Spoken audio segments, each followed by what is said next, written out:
Hello, everyone, and welcome to another episode of FTU Life After the Military. I'm your host, Tony Rodriguez. Today is September 8th, 2025. It's pretty important to me because it's my wife's birthday, so happy birthday. I'm taking a few minutes here to spend my afternoon with Giuseppe. Giuseppe reached out to me online and asked if he could come on to the podcast. And I'm very appreciative that he's here to offer his insights on what he's doing. So, Giuseppe, I'm going to pass it over to you, and the floor is yours.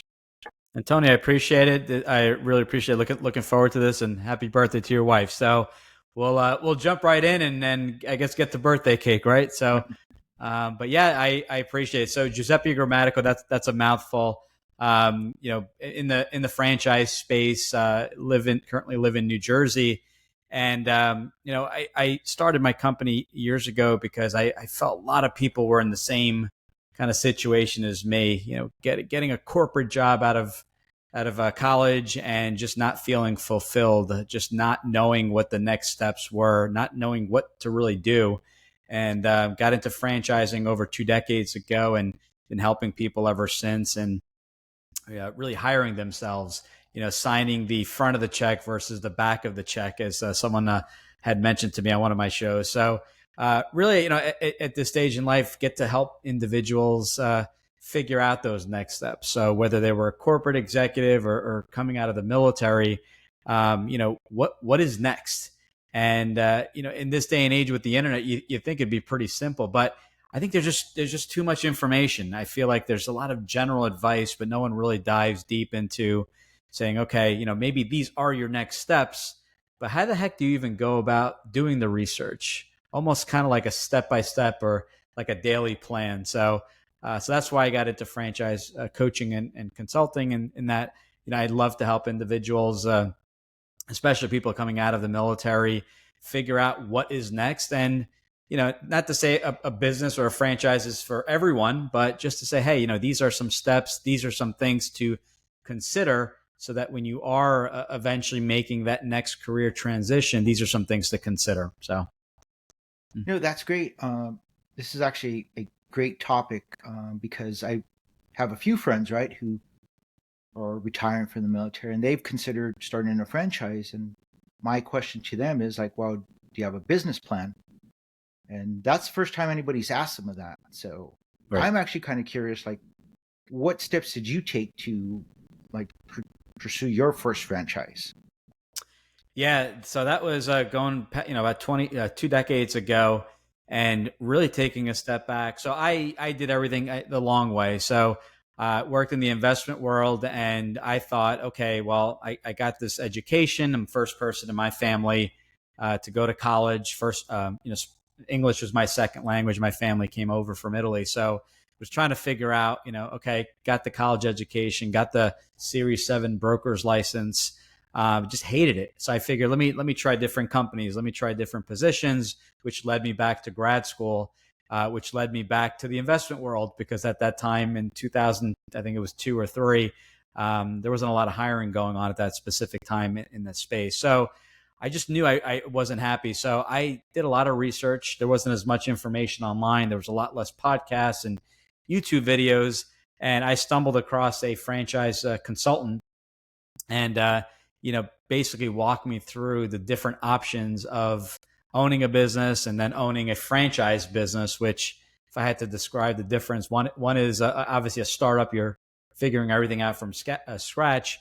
The second one is a business on training wheels. So as you mentioned, your friends, looking to see what's next. Business plan is the franchise agreement, right? They've already figured out exactly kind of how they're going to do business, and then you would submit a business plan over and beyond specifically what your role is and things like that. But really, the system has been figured out. So I knew that I love to follow systems, and I didn't want to recreate the wheel. So for me, franchising was the perfect fit, because I said, okay, the system is there. I just have to follow, stay close to the franchisor, utilize my coach, follow the marketing plan. And not that it was going to be easy, but I can really focus my time on the sale, I should say more of the client relationship, as opposed to what color should I add to my logo, and how should I be updating my website. So It's for those that are looking for that business in the box or that unfair advantage, as I call it.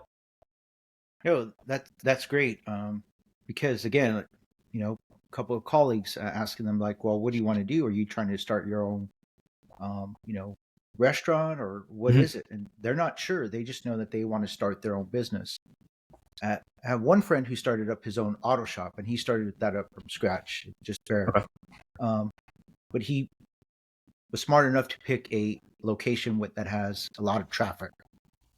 So Gotcha. he gets cars that stop by. That easily 10 cars an hour stop by to see if he can do something, help him out. And he has to turn customers away because he just doesn't have the facility right now. It's too small for the amount of people that need service on Mhm. their cars. It's a Um, good problem to have, right? yeah, I wish we all had that. yeah. And yes, and physical location, they always say location, location, location. And you want to make sure that the demographic is there, that there are people that are in need of your service. There are people that can afford the service. So if it's senior care and it has to do with private pay, that franchisor will actually do an analysis on average household income to see if the area can support, what they are charging for that specific service. But going back a second, the biggest thing is why the heck does anyone want to own a business? It's a lot of work. There's a lot of risk. There's a lot of hours. Everyone talks about time and financial freedom. Well, that's not something that comes overnight. It's one of those that you have to build up to. I definitely did not have any financial or time freedom my first year or so. It's all these vehicles. There's the startup, the franchise, real estate syndication, and they all work great. And there's not one that's better than the other. I think each one has different characteristics. Like a franchise is going to involve a lot more of your time and effort to get up and running, utilize the systems, and eventually grow it, build this enterprise, or just take a back seat. Real estate syndication or even stock investing going to be much less because you're really just doing your analysis.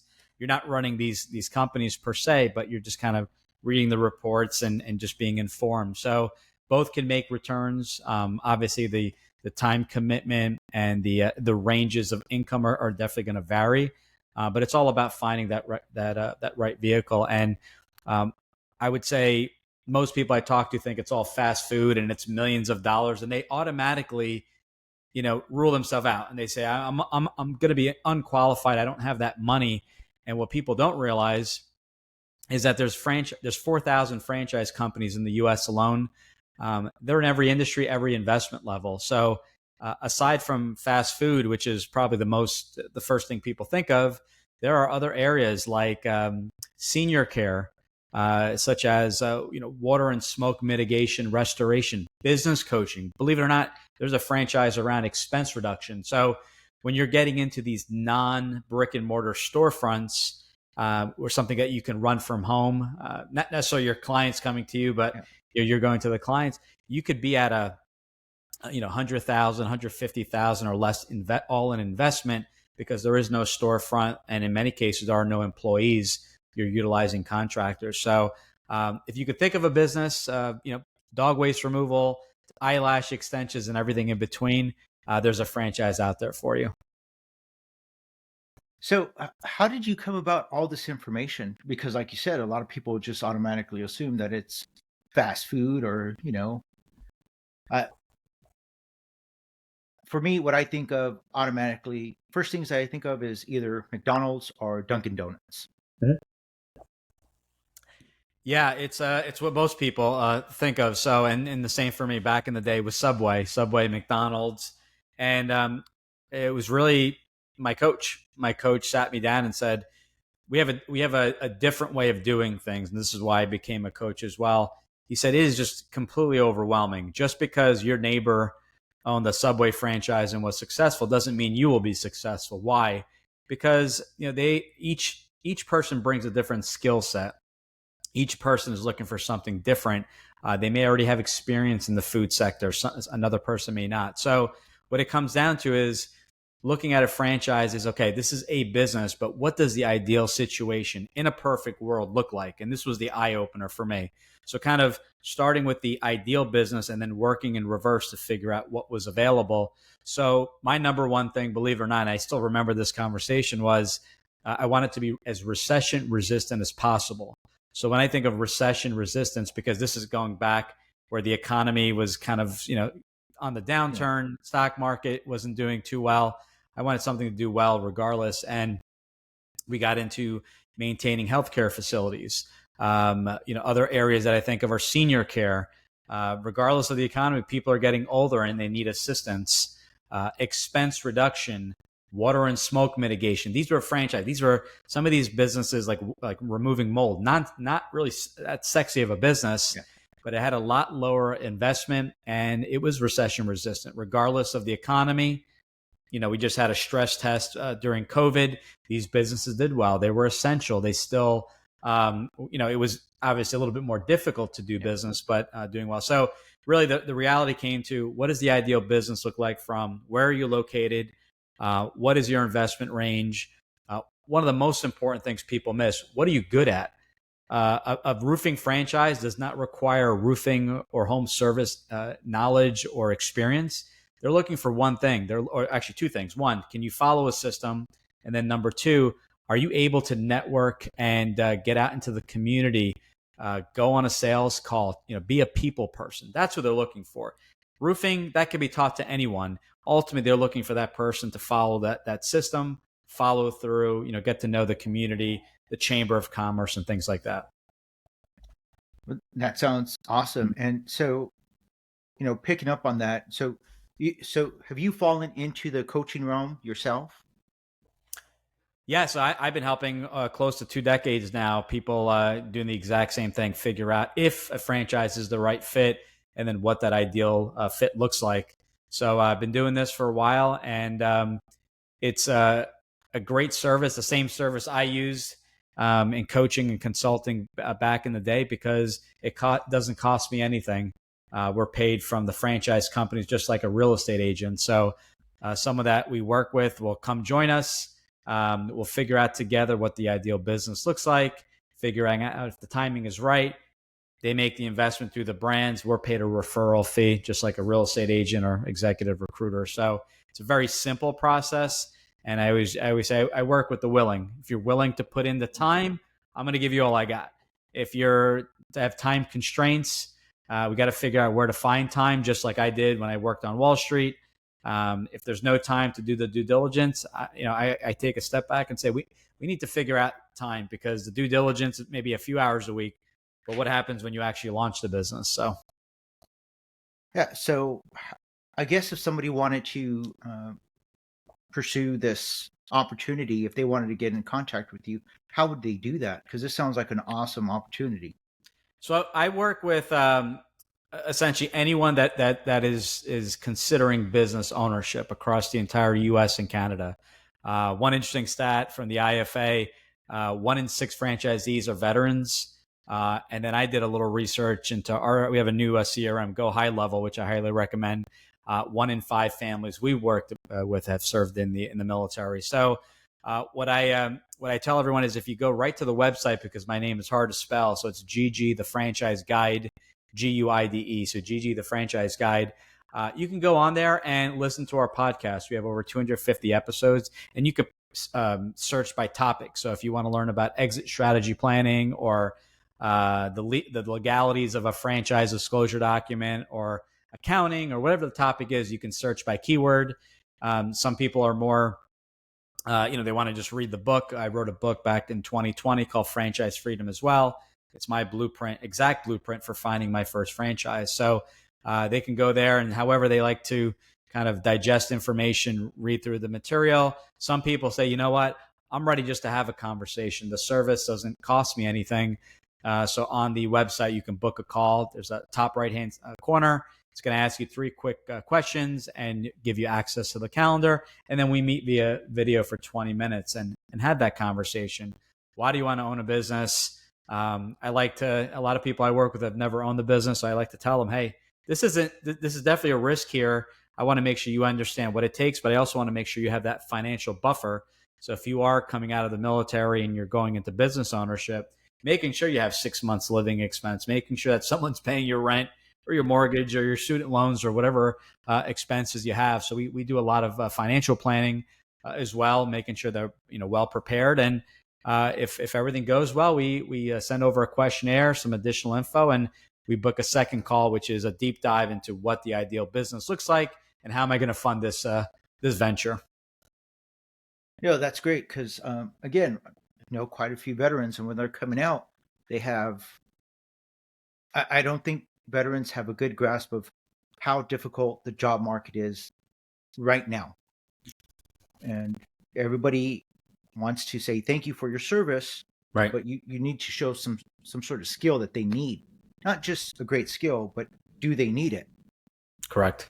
And so, And that skill, I call it yeah, transferable skill set. That's yeah, huge, and that's the one thing. A lot of people say, "Well, I don't really have a lot of experience." And you look at their background: served in the military, maybe they worked in the corporate world, they have customer service, sales, management. It's unbelievable their skill set. So sometimes it requires a little bit of digging to say, no, you have a lot more to offer. You've done quite a bit. Yes, you had served in the military, and this franchise is in roofing, but you need to manage people. You need to do sales. You need to oversee your unit, oversee your KPIs, just like you're overseeing numbers. So there's so many the transferable skill sets that we talk about, and once you really figure that, it's like, wow, there's a lot out there, and also that you got options. Sometimes people will end up getting a job and running a franchise on the side. And now this is not something that is going to be easy. There's definitely a time commitment. You got a new job, or maybe it's an existing job and you're adding a business. So you have to factor in, how are you going to manage both? And then what's the game plan? Is it to leave the corporate world or leave the job after a year and transition full time? At least, okay, you have an end date. But if that's not the case, how are you going to manage both? What does that look like from a time frame perspective, and what type of franchises will allow that? Because many franchises may not allow you to own the business. It'll list it right in their agreement. You need to give full-time effort your first year. So really figuring out what's this big picture. That's why we talk about what's the next 5 or 10 years look like, because if it is to transition out in a year, that's definitely doable. Get that year, that first year, I call it the builder year. Get everything, the employees, the training and staff, and everything up and running, and then transition full time into the business. yeah, that's great. Again, like I said, have quite a few veterans who have difficulties finding a job, so they'll end up just saying that they're a consultant. And I don't think veterans understand the opportunities that are available in franchising, because again, we kind of have that tunnel vision of, well, franchise, it obviously has to be a food chain, Right. or maybe automotive, maybe some auto parts store or something like that. I don't know, but it very, very, very tunnel vision. So providing this information, and just providing this information to veterans that, hey, you don't have to do it all yourself. There's somebody here who will help you through it. I think that's a great benefit for the community as a whole. I think so. And when people say it's expensive to own a franchise, the one number and the one item you have to really consider is one item, and that's the franchise fee. When you own a franchise, you're paying a one-time franchise fee. I've seen it as low as $10,000, as high as $100,000. It's a lot of money. With that being said, what are you getting? Well, you're getting access to an entire system that another individual or company has had put hundreds, if not millions of dollars in to create. So you pay the franchise fee, you have 100% access to the system to launch that business. If you were to do it on your own, could you do it for less? Possibly, but will you have as robust of a system? And how long would it have taken you? Would it have been 2 years of opportunity cost? And that's really it. I mean, all the other costs involved, there's employees, marketing, buying a vehicle, getting it wrapped. You would have many of those costs as well. The franchisor, in many cases, in a painting business, will have economies of scale, buying paint and supplies in bulk, a lot cheaper than going out on your own and getting it. So it's really figuring out if you want that system in place for you. Then it's figuring out which is the franchise, as we mentioned, but also which is the brand that's really going to support you. Buying a painting franchise, are you going to be painting? Probably not. You're really going to be either finding W-2 employees and or contractors. Many cases, it's going to be contractors you're teaming up with. So essentially, it's management of contractors and clients and customers, and then throwing in networking, throwing in this idea of mayor of the town, letting the community and chamber know you're out there. So just because it's a painting franchise as the end service doesn't necessarily mean that's what you're going to be doing in the business. More than likely, you're going to be reviewing KPIs and making sure you hit your numbers, overseeing the marketing, overseeing, is it time to expand with either additional staff, adding additional territories or locations, or do we need to bolt on a complementary brand to the business because we offer painting? Why not buy a franchise that offers siding, another franchise that offers windows? So you can consistently bolt on complementary businesses to help expand the business. So earlier you mentioned you had a couple of franchises yourself? I sold my franchises back in 2020, so we're actually in the process of looking at a franchise here in New Jersey.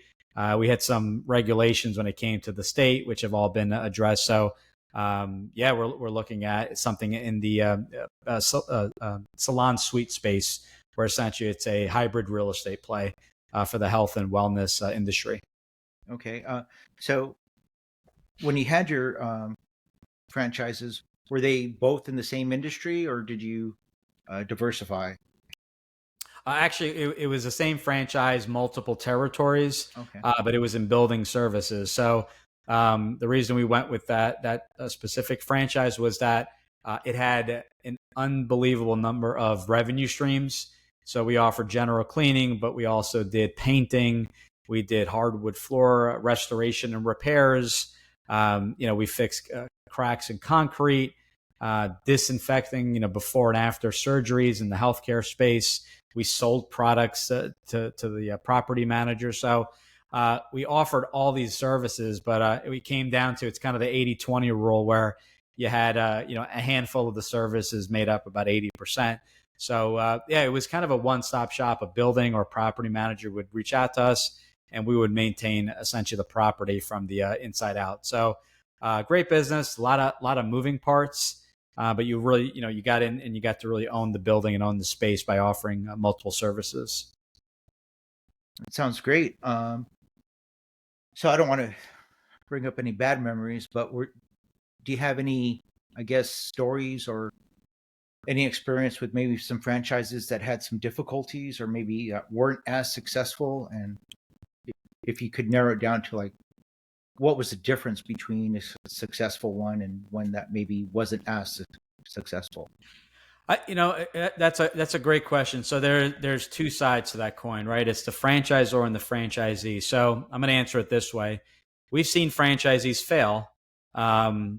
If we're looking specific at the franchisee, it's themselves. A lot of that comes down to a couple things that this has been extremely consistent. And I'm not saying this is the case for everyone that has failed, just to be very, very clear. But we've seen it to, number one, underfunding, overestimating the capital that they had, and not having that 6-month buffer. We can only coach and advise. We can't force anyone to do anything. So maybe not having true access to the capital. That's number one, and kind of running out of funds so that they weren't able to afford the marketing spend. Second reason, I would say, this is specific on the franchisee side, is not following the system. Going in, trying the marketing for a month, maybe a couple weeks, deciding it didn't work as well as they thought, and then trying something completely new. Well, when you're investing in a franchise, you're investing in the system, and the marketing is going to be part of that, especially in home services. It's going to be a big part of that, and how they drive traffic and lead flow. So if you're not following through with the marketing, it's going to be pretty expensive, because that's really where their bread and butter. That's really where they spend a lot of time and effort in order to keep their franchisees extremely busy. So not following the system and being undercapitalized would be on the franchisee side. On the franchisor side, I'm going to say this, and I'm not going to name names, but not every franchise is built the same. From a support side, it's we've seen night and day with brands, and we're talking about brands in the same industry, just say in the home services space. And if you pick, a home service, where you'll notice a huge difference when talking with the franchisor and then the franchisees, the support you're getting. Like, are you just getting trained virtually or at the home office, or is the franchisor coming out and giving you a coach to travel with you?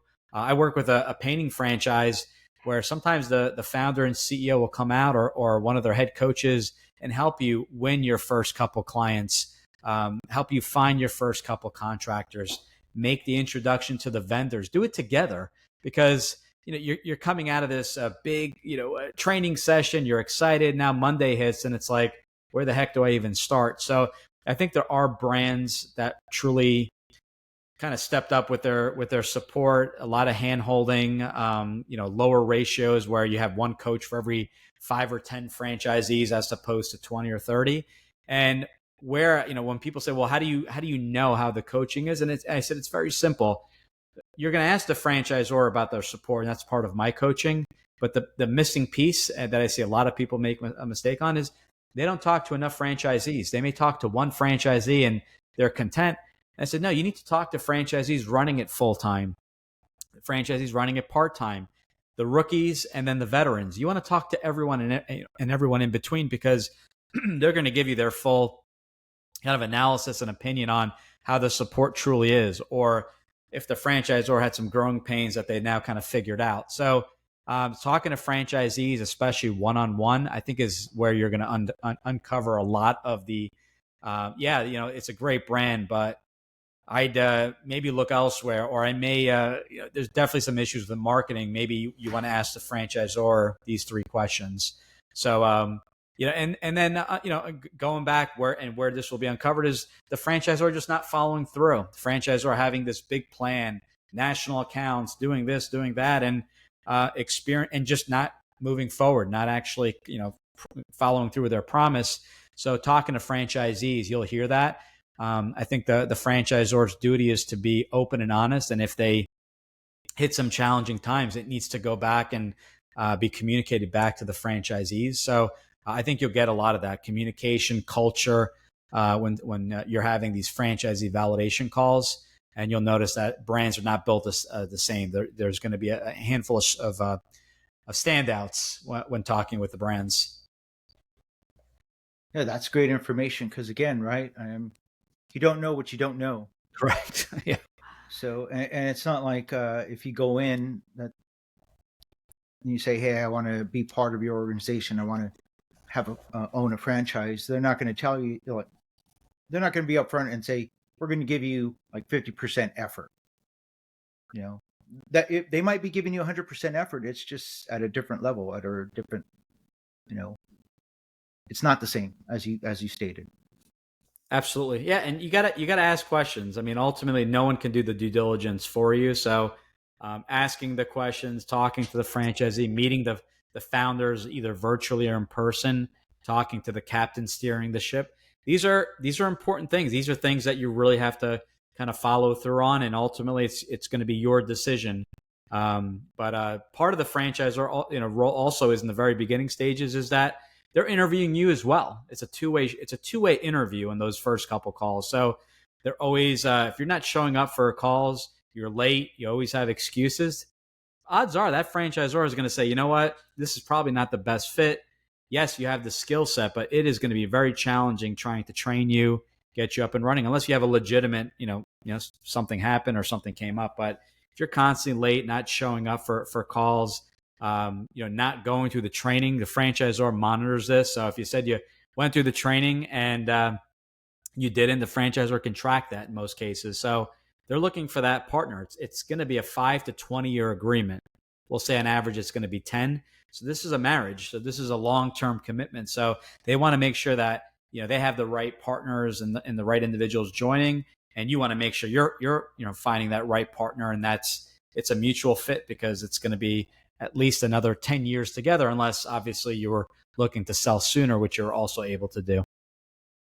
So earlier you spoke about having the capital to survive basically 6 months. Right.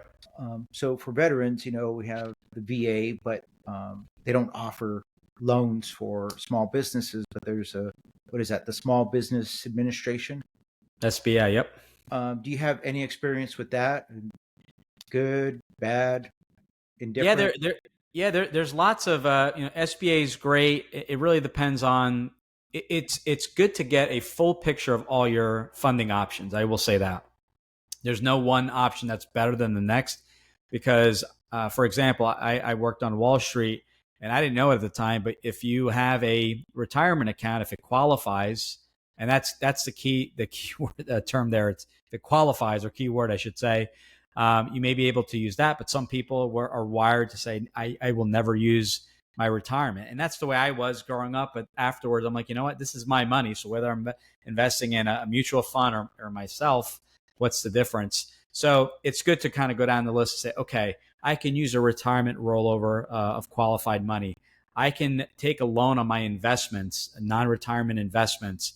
I have a home. It's got the real estate market has exploded. I may have a couple $100,000 $1 million in equity. I can take a home equity line of credit and fund it that way. Or as you mentioned, the SBA, where you're putting about, just say 20-30% down.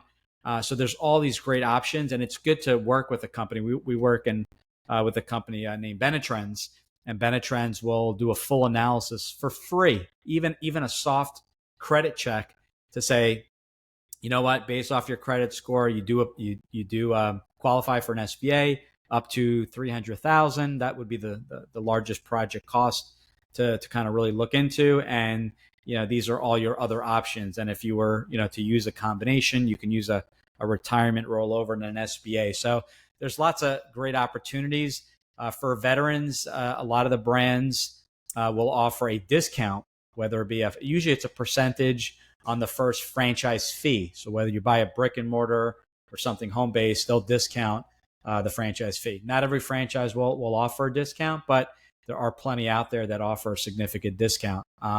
There is some also discounts with companies like Benetrend on the actual fees to process everything. So being a veteran, you definitely get some discounts there. Now, I will say this: I would not invest in a franchise just because of the discount.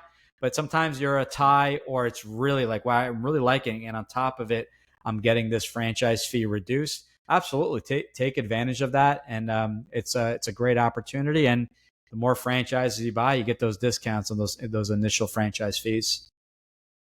Wow, that's a lot of information. Um, Definitely more than I had prior to this conversation. So for me and all the veterans out there, thank you very much. Because Absolutely. again, you just don't know what you don't know, right? You when we're transitioning out, we hear, hey, you can start your business and look at the Small Business Association or administration. But that's pretty much it. They don't really go into any detail whatsoever. So even if you have the idea, the concept that you want to start your own business, you're kind of out there in the middle of the ocean by yourself. And Right. it can be Overwhelming. overwhelming. And for me, with my wife and kids, it's just scary. Like, do I want to take that leap? Um, and that's hard. That's hard for people. Yeah, it is scary. We're in a crazy environment right now. People losing jobs as well, and the idea of a job being safe never really existed. But when you kind of break down a job, and there's nothing wrong with employment or W-2 job at all, but the realization is it's not as safe as people think. When you look at diversification, all your eggs are in one basket, right? It's you're looking at, okay, I got this job. Maybe it's my only income source, and now I'm blindly investing in a 401k that I also don't control. So I don't control my career per se because I have these managers that are above me, and I don't control the mutual funds aside from the percentages, obviously, and what I'm putting in every month. I'm not controlling that. So if I lose my job, there goes my 401k. Doesn't leave, but I can't fund. Maybe I can't fund it anymore. I need to convert it to a traditional IRA or a Roth IRA. So I always say in this day and age, it's never a bad idea to create a safety net.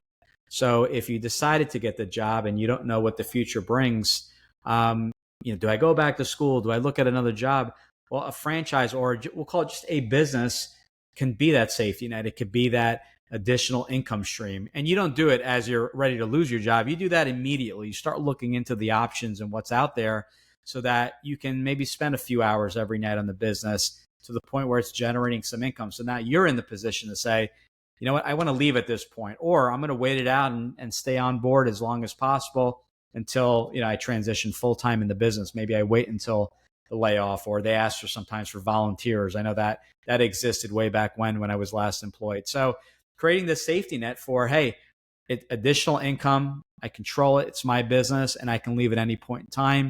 If I get laid off, I can transition. I'm not looking or interviewing, hiring a headhunter. So, but a big part of the scariness is that, we don't have the information. So you start with working with someone like myself. It doesn't have to be me. There's other individuals that do what I do. Find the person that you click with, and then just go really deep in figuring out, okay, these are the things I want to accomplish. These are my financials. Get those financials in order. Clean up house to make sure you know exactly how much liquidity, savings, where that money exists, and things like that. And then figure out, okay, does the business make sense? Am I okay maybe going without income for the first 3 to 6 months? What does that look like in a worst case scenario? Do I have the funding and the savings to back it up? So the fear and the anxiety comes from lack of info. And when you work with someone like myself, we go through the examples and we show you where to gather the info. Even after gathering the info, it still may not be the best fit, and that's okay. Not everyone we work with ends up buying a franchise, but and that's okay. We want this to be the right match. But ultimately, you want to do your homework. You want to talk to individuals. You want to know your funding sources. You want to know the types of businesses, what you will be a good fit, what an average day in a life looks like. And once you do the due diligence and you pick up a model that matches what you're looking for, I think you considerably reduce your risk. It's never risk free, but at least it's in a model to say, I want a business that functions 9 to 5, like a business coaching franchise. I don't want to work, or I don't want the business getting calls nights and weekends. I want it to kind of be restricted during those hours, and you control that, which is nice. I'm not saying you'll never check an email at 5:01 p.m., but at least that business is functioning during normal business hours, and you can be super selective in the business you find. So when you transitioned when you decided to pursue your franchise, were you married? Did you have a significant other at the time? And Yeah. So how did you have that conversation? yeah, my wife. Well, I commuted to New York City every day from central New Jersey. So it was 2.5 hours each way, door to door. From the moment I left I still remember that commute. Getting on the bus at 6 o'clock in the morning, and lucky to get into the office by 8:30. So, being in finance, being in investments, that's where everything was at, down Wall Street, Midtown Manhattan. So, I knew wasn't really liking the industry and that commute. So we had a lot of conversations with my wife. I wrote a book in 2020 called Franchise Freedom, and one of the chapters was dedicated towards letting your family know what you're up to, because you don't want to surprise them last minute with like, hey, I just invested in a franchise. It's probably the worst thing you can do. So I was married. We were looking to start a family. And because I grew up in the Italian restaurant business, my family immigrated here from Italy in 1975. They opened up their restaurant. I started working there really young, just bussing tables, learning the business. I learned that wasn't the business for me. A lot of nights, and I loved the business, but nights, weekends, holidays was too much. That's why I went to corporate America, but then I got sucked back into entrepreneurship because it was really that itch. Just I was in the wrong business. So, speaking with my wife, I said, we want to, just bought a home, just got married, want to start a family. But I go, if we have kids and I'm leaving at, 6 a.m. or catching the bus, so technically leaving at 5:30 a.m., getting home at 8 or 9 o'clock at night, I'm never going to see the kids. And we never saw dad growing up unless we were at the restaurant. So I said, we have to make a change. And it doesn't have to necessarily be a business, or maybe it's a job closer to home. And she said, well, this is the time to take the risk. This is the time, we don't have kids yet. It was February of 2007 when I made the leap into full-time entrepreneurship. I always had side hustles, and she fully supported me, and that's huge. If you don't have your spouse's support, it's going to be an issue, because you're not going to be on the same page. If you don't bring income that first month, it's going to be stressful and it's going to tax the marriage. So whether you're married or not, or just sharing a home or splitting the mortgage, whatever the case may be, my advice is always let everyone know what's going on. We didn't have kids, so it was just my wife and I. But if you do have a family, let the kids know, hey, mom and dad are doing this so that we don't, miss out on the soccer events, the dance recitals, the Girl Scout meetings and things like that. That first year is going to be a lot of work, but we're doing this because we're trying to create some extra time, maybe get a little, have some extra money to go on these Disney trips or whatever trips you have set up. For myself and my wife, we sat down and said, okay, what's the investment that we're comfortable making? And we listed all our financials, and we said, let's work on our financials to the point where we're living on my wife's salary. So my wife kept her job, and her salary covered all our expenses, so that we had a buffer. We probably had close to a year of savings, and we had enough to fund the business. I ended up getting denied last minute for a loan. That's a whole nother podcast. And I got a family loan for my grandparents, which they kind of saved me last minute.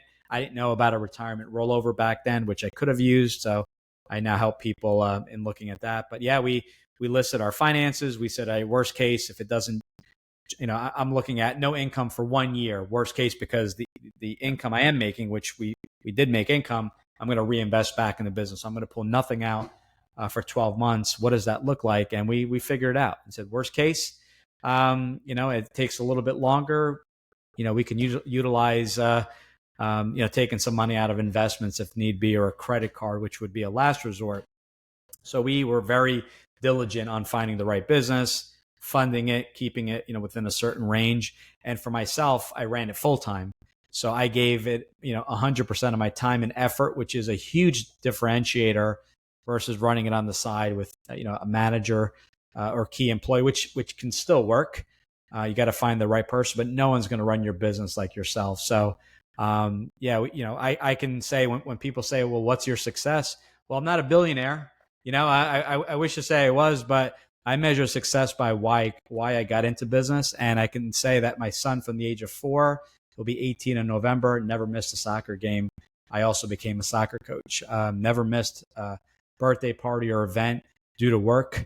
So that's my success story, is that I can say that. Some people, I have the Ferraris, I have this and that. That's great. I don't measure success that way. I measure it based off of why I did it, and that was the time freedom that I created for the family. That's very important. Again, I was in the military 22 years, deployed 11 times. That doesn't count like the times that I had to leave for under a month. Mm-hmm. So I missed birthdays, I missed Christmases, I missed the holidays, and I can't get that time back. And we thank you for your service. That I cannot imagine that. That has got to be extremely difficult. And yes, time is gone, right? It's past, and then we're always trying to make up. Feel like we have to make up for it. So we definitely appreciate everything, and it can't be easy. And I encourage people that if you are coming out of the military, you got options, and at least give yourself a shot, empower yourself at least with the information, and then make that decision later on. But can't be easy. No, it isn't. But again, if I would have known this, I joined in the year 2000. Mm-hmm. I re-enlisted because I didn't know what to do. After 3 years, so I guess I'll just re-enlist, because what do I do? Right. And so staying in was easier. I wish I would have known this back then, because being in the military was great, but not at the price of having to leave my family so frequently. Right. And of course, it'd be nice if I didn't have my injuries, but that's neither here nor there. Right. But we're going on about 45 minutes now, and so I wanted, before we say goodbye, I wanted to just again say thank you for being on. If somebody's interested in your services, how can they get in contact with you again? Yeah, and I appreciate you having me on. I was really looking forward to this show. My website, I think, is probably the best way. ggthefranchiseguide.com. The book, free download of the book, my exact blueprint of finding a franchise. It's called Franchise Freedom. My podcast, 252 plus episodes, also called Franchise Freedom. You can actually search by topic, which is really nice. We have 25 FAQs, and you can qualify yourself and book a call all in one button on the top right-hand side of the screen. All the resources are there. So if you're not ready for a phone call, you can listen in on the information. We have a webinar. There's plenty of resources there. Some people like to dive right in and have a chat, and I encourage everyone listening in. More than glad. There's no silly questions. I can point you in the right direction. I can let you know together if a franchise may or may not be a good fit, and in many cases, it is not, or the timing isn't. We also refer people to career transition coaches on the job market, or looking at maybe I had someone that wasn't ready to financially own his own franchise. I refer him to another franchisee to kind of work together with them to eventually start saving up the money and maybe buying their own franchise. So use me as a resource. Any questions you have, more than glad to answer those questions, and then we'll put together a plan. We'll figure out in 20 minutes, is a franchise a possibility? And then we'll talk next steps. And I give all my resources for free. That doesn't cost you a dime. All of anywhere from 20 to 60 minutes a week of your time. And within 3 weeks, within 2 to 3 weeks, we're already speaking with brands and funding companies. So it's a quick moving process for those that want to dive in, but we work at everyone's pace. No, that's great. Because again, coming out, you don't know what you don't know. So some people might just be a little hesitant. So absolutely. Baby steps are still steps forward, right? So absolutely. Yeah, absolutely. Take the first, just take that step, right? It's like, no matter what you're doing, just take the first step. I use that. If you want a book recommendation, Who Not How by Dan Sullivan of Strategic Coach. It's who, the people that can help you get to where you want to be. I've already figured it out. I've already made the mistakes, and maybe either with money or failed businesses, but they've been in your shoes. They can really help you expedite the process. The how kind of comes along with it. But if you can find those who's, those people that can support you, it'll definitely help you expedite. And it may be expedite figuring out a franchise or business ownership isn't the right fit. And that's okay. That's a step in the right direction.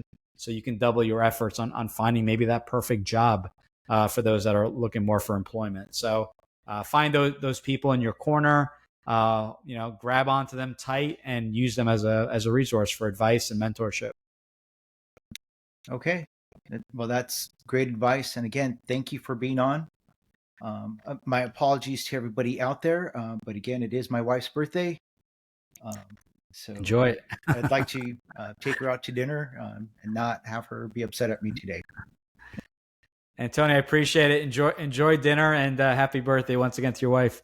Thank you very much, Giuseppe, and you have a good one. Everyone out there, zot, zot, zot, and roll tide.